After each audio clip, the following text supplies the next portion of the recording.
Hello, my dear sisters, and welcome to another edition of Becoming Luminous Women. I am your host, Erica Greif, and I am honored and grateful and excited to welcome today my beautiful guest all the way from Mexico. She has an incredible story to tell us today and lots of beautiful wisdom. Please welcome Victoria Takacs. Good morning, Victoria. How are you?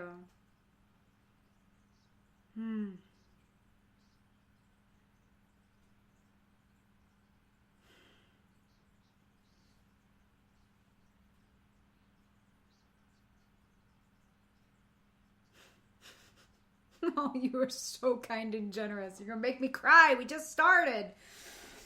Oh, okay, dear sisters, everyone, please, let's take this time for ourselves here. Let's join in circle once again. Come and be with your sisters. Ground down to the Mother Earth. Feel your taproot going down into her. Giving yourself permission to allow gravity to bring you nice and close to the earth so that you can source deeply from the nutrition that she offers you. Allowing yourself, giving yourself permission now to take this time with Victoria and myself to be in circle, be with your sisters, allowing yourself to see on your right and your left your sisters in circle. Whether they are here listening to us live or they listen to us in the future, we are all here together. We are timeless. We are held by the earth, and we are so grateful. Take a couple nice, sweet, deep breaths here. Deeply into your womb, deeply into your belly. You might want to let them out with a sigh.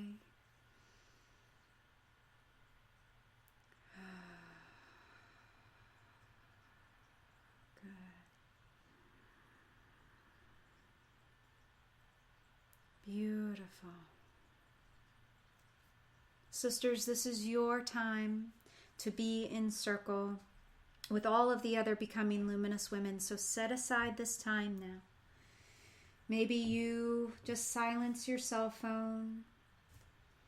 Maybe you just allow yourself to light a nice candle, bring out your most favorite essential oil. Allow yourself to be with us here now. We welcome you, we honor you, and we ask the Mother to hold us while we are here.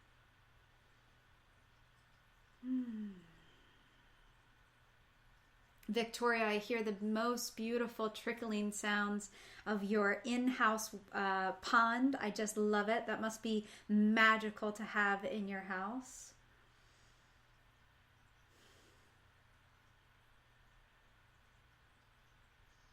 And speaking of your residence, you are in Cuernavaca, Mexico, and I love how you say in your new book coming out very, very soon, which we'll talk about in just a moment, that you talk about Cuernavaca as this place of the eternal spring.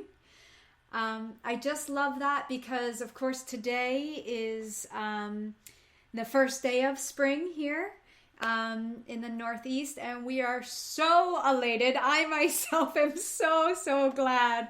There are so many lessons and so much work to be done in the winter that when the spring comes, my entire system kind of freaks out a little bit and I just get really, really giddy. So I love that we are in the place of the eternal spring, that we can hear the beautiful sounds of the waterfall behind you. And I love that you are joining us from this place here today. Okay, so Victoria, we have so much to talk about here today, and I would love for you to share so much of your life's wisdom here with our sisters here today. Let's really focus on your life wisdom. And you have written a book that is coming out very soon called Miles from Nowhere, An Inevitable Journey of Love and Self-Discovery. And you are self-publishing this, which takes a lot of guts and a lot of courage, and I'm so excited for that. You're welcome. It sounds like there's some construction in the background. I love that. Yeah. No? Good? Okay, very good. So go ahead and tell me what's the date for this book coming out?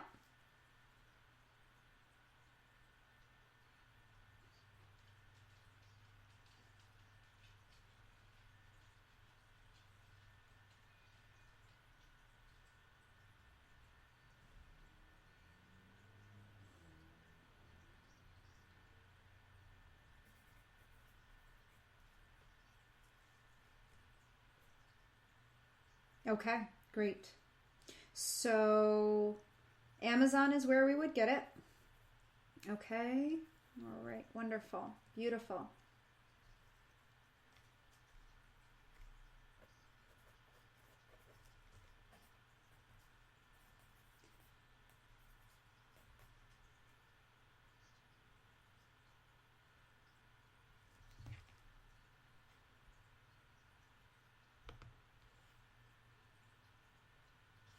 Let's go ahead and give the proper spelling of that. That's Victoriatacs.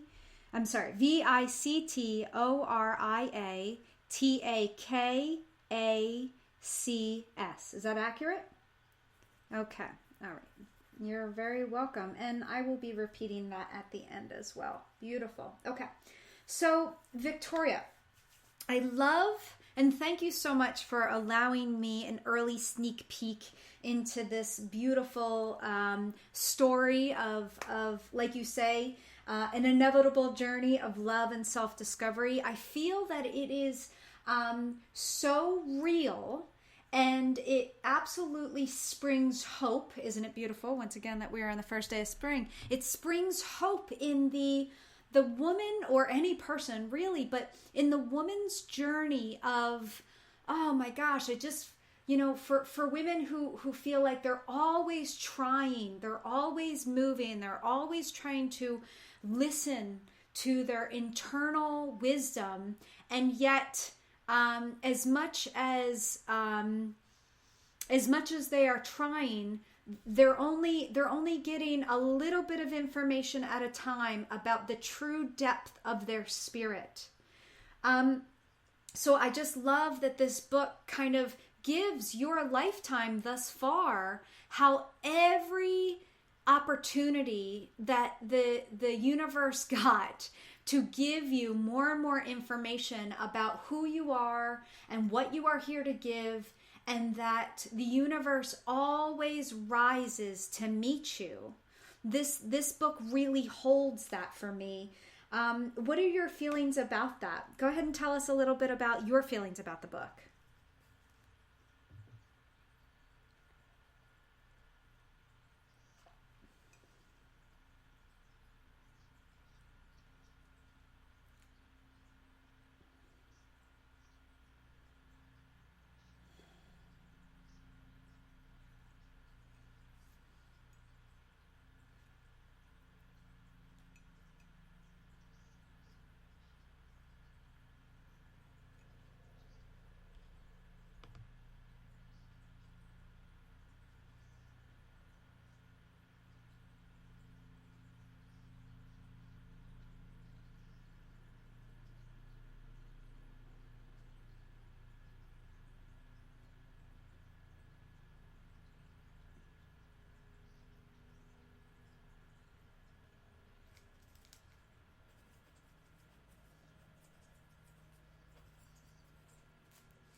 I love that you talk about this thing that is constantly feeling like it's pushing us to discover, open, follow. And yet we don't always have, at least in my experience, we don't always have the vocabulary or the consciousness or the skills to be able to articulate it, to even understand what's happening. And that it absolutely can make it even harder when we are surrounded in a society, in a family, friends, in a tribe that expects us to be one way, expects us to have a certain amount of certainty, stability, those pieces plugged into our life, which that's what society expects of us, especially as we were talking before we started recording about where I live now and where you cite many of your forays in your book is in the Northeast. This mentality that we have to constantly be striving, absolutely constantly striving for, the next thing. And it's interesting because, this pull or this push, I feel it both ways to express what it is that wants to come through us and to follow this force that wants to come through us and to offer ourselves at the same time is almost, it parallels this idea of we need to be striving. But the force that comes through us that says, that gives us this inkling of we must grow or growth is possible or we could be bigger or we have more to give, that comes from love. And yet the societal view of you must do, you must conquer, you must, push yourself, that comes from fear. And it's so beautiful that in your book that you allow yourself to reflect back on those years and see how you were always being pulled and pushed in the direction that you needed to go. But at certain times, there was only fear that was, being processed within your system and maybe in your mind and taking on some wounds at some point. But in hindsight, you have been able to look back and find the love in each piece. And I think that's what makes your book so applicable for women now because, I myself am 40. I look at my life and I go, oh man, I have so much more to give. I better get my stuff in gear. It's not like I haven't had my stuff in gear, but like in a much bigger way, right? From a love-based place, from a expand and be place, place. And I just love how there is this paradigm between love and fear, and it really all depends on what you're paying attention to and what you are motivated by that allows you to experience your experience, everyone's life journey, either from the perspective of I'm being held and carried, or I'm being damaged and wounded and left with wounds. So with that said, I know I went on a little tangent there. Tell me about your life now.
So in your book, the first foray to Mexico was in what year?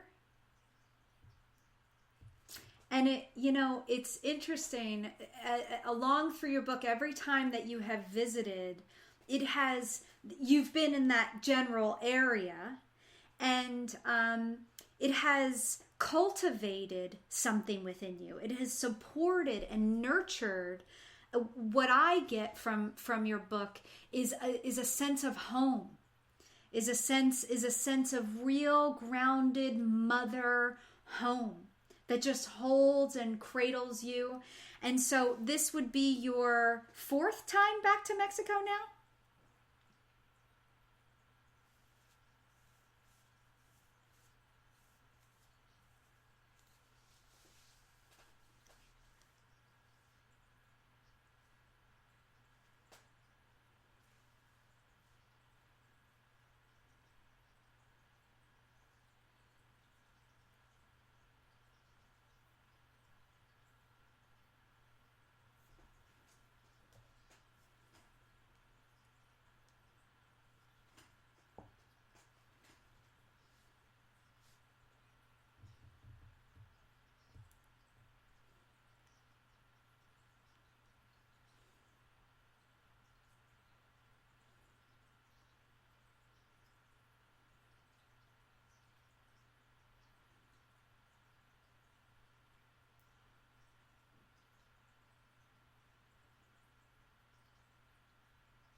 And it's interesting in Miles from Nowhere. There is this beautiful sense of effortlessness in so many places of the story, where and I've said this before, where the road has just risen to meet you, and I think that is something that really resonates with so many people, to just sit in that and to see you as a real live example of, it doesn't really matter. You're going to make choices, and they're going to teach you something. You're going to move around the world if you want to do, and it's going to teach you something. And the thing is that Mexico, for you didn't just become a public school teacher, you taught Spanish.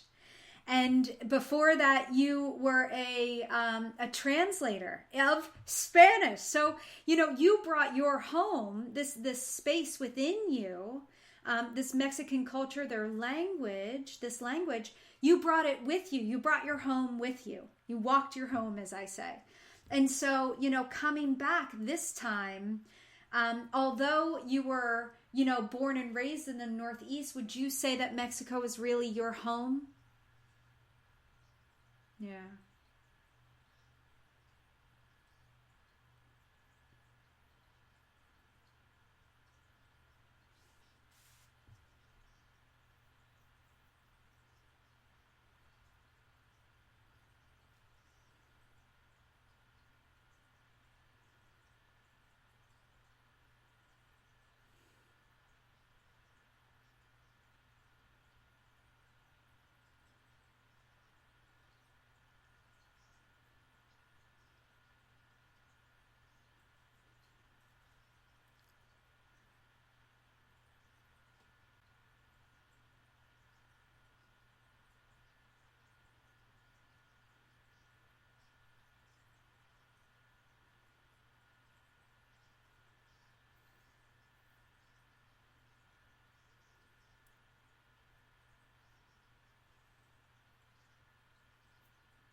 That's so beautiful. And I wish that everyone has that feeling in their life, that they're truly deeply connected to the land that they're on, the people that they're in, the language that they speak. Because in the work that I have been continuing to deepen myself and my practice in, is allowing us as women to get to acknowledge this.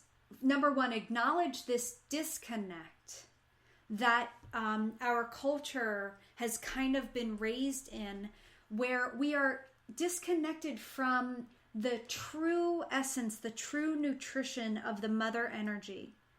And it is absolutely held as an archetype within our systems. And the way that we can trace it and see things that actually kind of ball it in knots a little bit more is our own relationships to our own relationship to our mother, right? So for me, it wasn't necessarily my relationship to my mother, but my mother lost her mother at 20, and her mother was an orphan.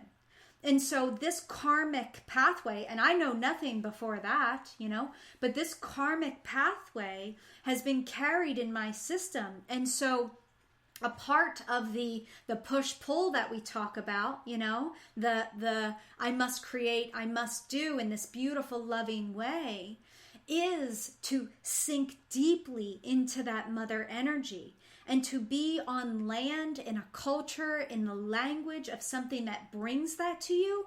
What a gift. What an absolute, just, that's a vitamin, that we all truly, truly should have. And it's interesting. I've begun to teach so many of my clients this meditation where we are just allowing, and I said it in the beginning of our interview, allowing a gravity, a heaviness, a very natural heaviness to come into our luminous energy fields and connect us to that mother energy. And the more that we allow ourselves to cultivate this place of home, the more I feel like we get the language to be able to write the book. We get the safety to be able to say, this has been my life, good, bad, or indifferent. And I choose to share it. I choose to find the gifts in it. And I choose to say there is beauty here. There is love here. There is, as you say, and this is an inevitable journey of love and self-discovery. I just love that. I have a question for you, and I wonder if you have the answer. The mountain that you were speaking of, in the shamans of Peru, they call it the Apu, right? Which is a power center. Do you know? Do the people in your area regard that Apu, that mountain, as having a sacred influence, or is it held sacredly or with some sort of power that holds the people there? Any ideas?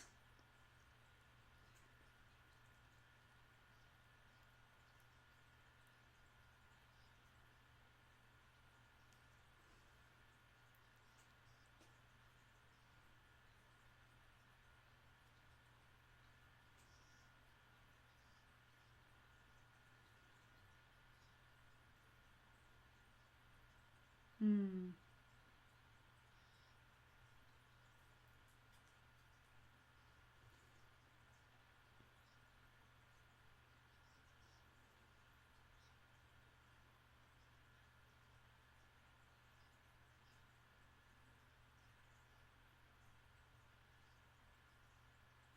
Mm-hmm.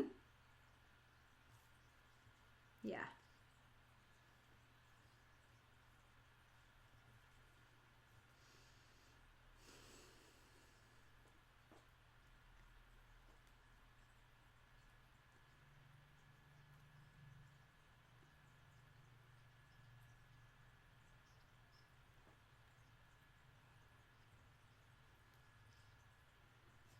Mm.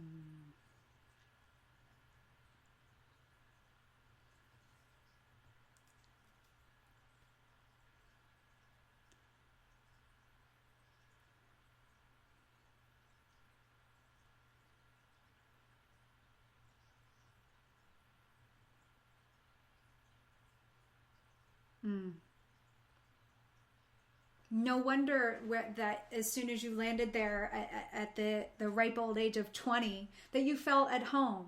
That you felt at home because, you know, the what you have shared with me over the years, as well as what you have put in your book, that there was a place within your system that felt a disconnection. That there was self-destruction, there was a feeling of being lost, and a feeling of being empty, and that carried with you through most of your life, until you were really able to sit in home and bring in the nutrition and the wisdom and the love that she truly had for you. So it will only make sense that when we have this place of choosing self-destructive behavior out of the feeling of being lost, the feeling of disconnection, the feeling of being empty, almost like, we don't know what else to do. It's not like we're being taught anything else to do. That to land in such a place of beauty and that sources you so well, that you would feel absolutely at home there. That sounds wonderful. I want to get up on a plane. I'm about to come down there. We'll finish the interview live. So thank you so much for that. And Miles from Nowhere is coming out soon. Let us move on to, do you have any pieces, sitting in this place of Mother Earth, and really regarding her as God, as I do as well, as a manifestation of that. How do you sense, or do you have any sense of the way that things are shifting for people right now? And more importantly, do you have particular practices that you love, that you offer, that you do, that maybe you could tell us about now, that create the stability, the trust, the peace, so that you are continuing to foster that relationship with the mother?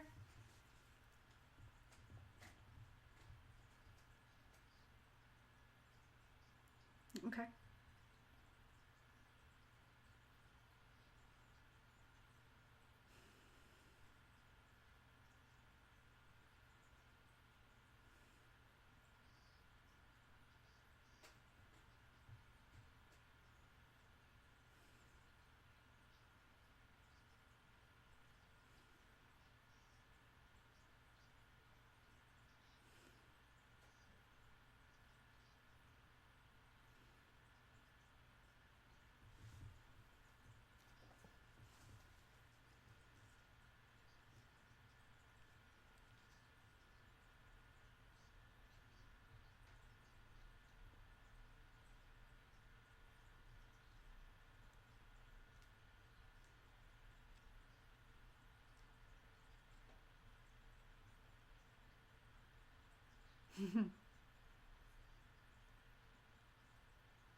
Mm-hmm.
Mm-hmm.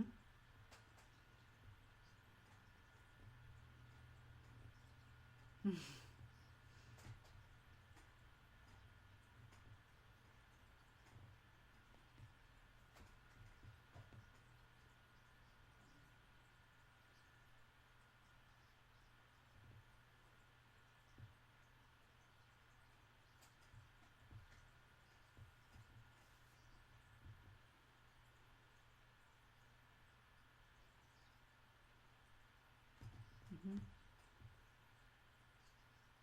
Mm-hmm.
Mm.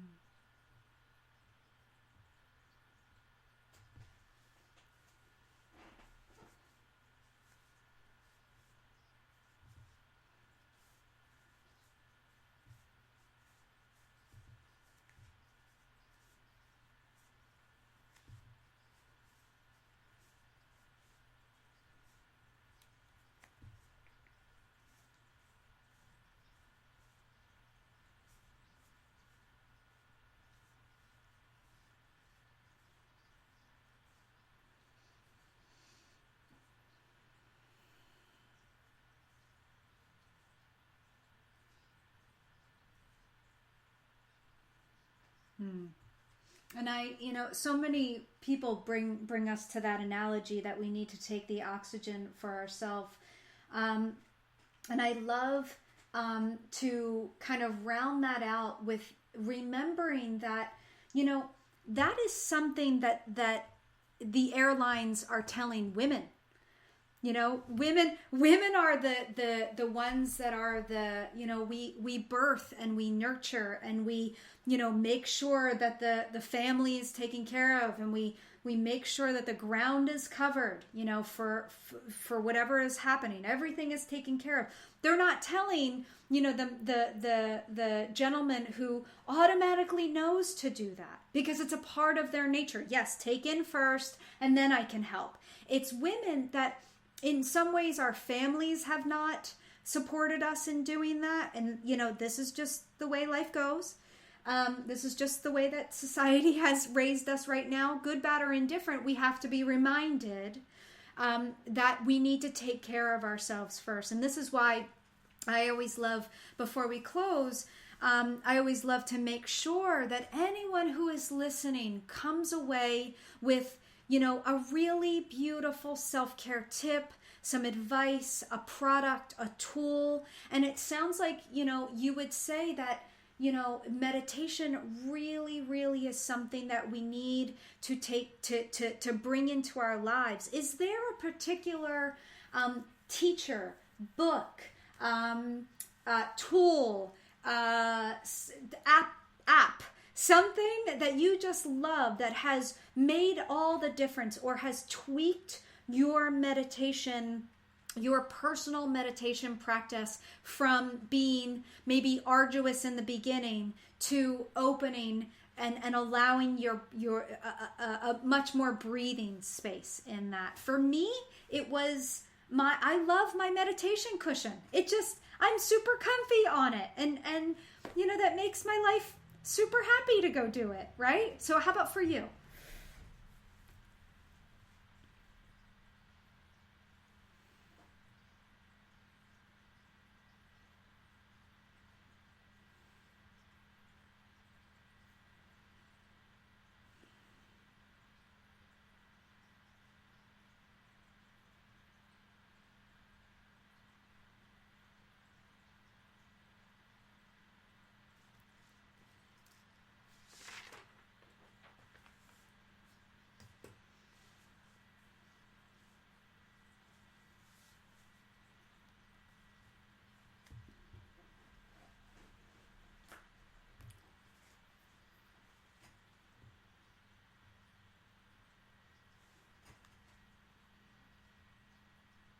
Mm-hmm.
I love that. And I love that it's just simple. And I love that his story is, it really comes in alignment with what we're talking about here today. Just like, an entire lifetime not feeling what it is, or looking for something, and then finally being able to find that. So that's David G, DAVIDJI, and it's the guide to meditation, his guide to meditation.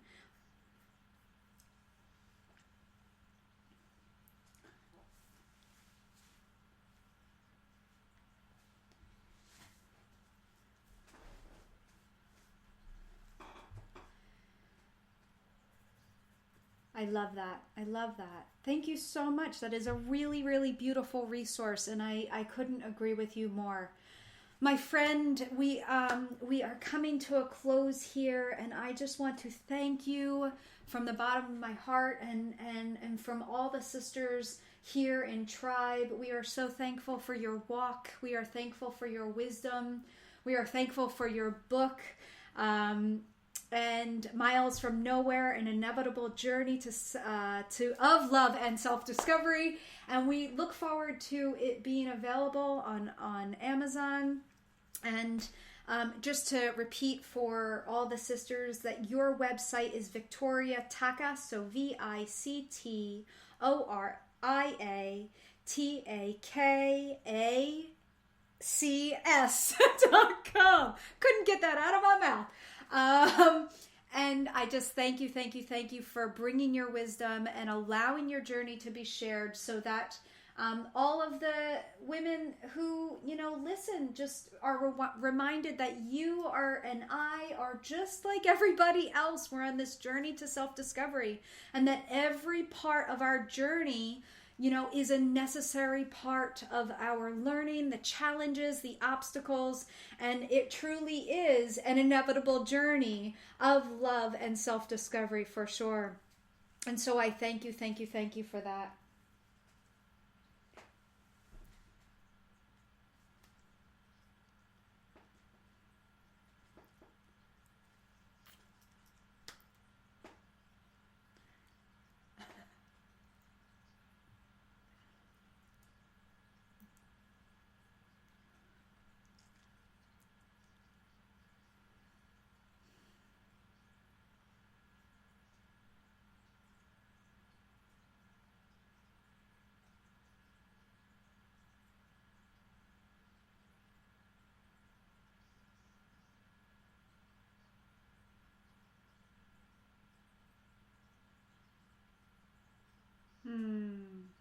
Thank you. And sisters, you can always find me and the work that I do, the shamanic life coaching that I do, at becomingluminous.women.com. You can find this podcast on my website as well as on Spreaker.com. Be sure to like and follow so that you get an email when I am live, because going forward, I have so many beautiful Becoming Luminous women to share with you, to share their journeys, to share their stories, to share their skills, and to just enrich your lives and to shore up your tribe with all, just beautiful stories of self-discovery. And together we are healing, we are growing, we are raising consciousness, and we are living love. So thank you to everyone, and thank you to you once again, Victoria. Aho! You're welcome.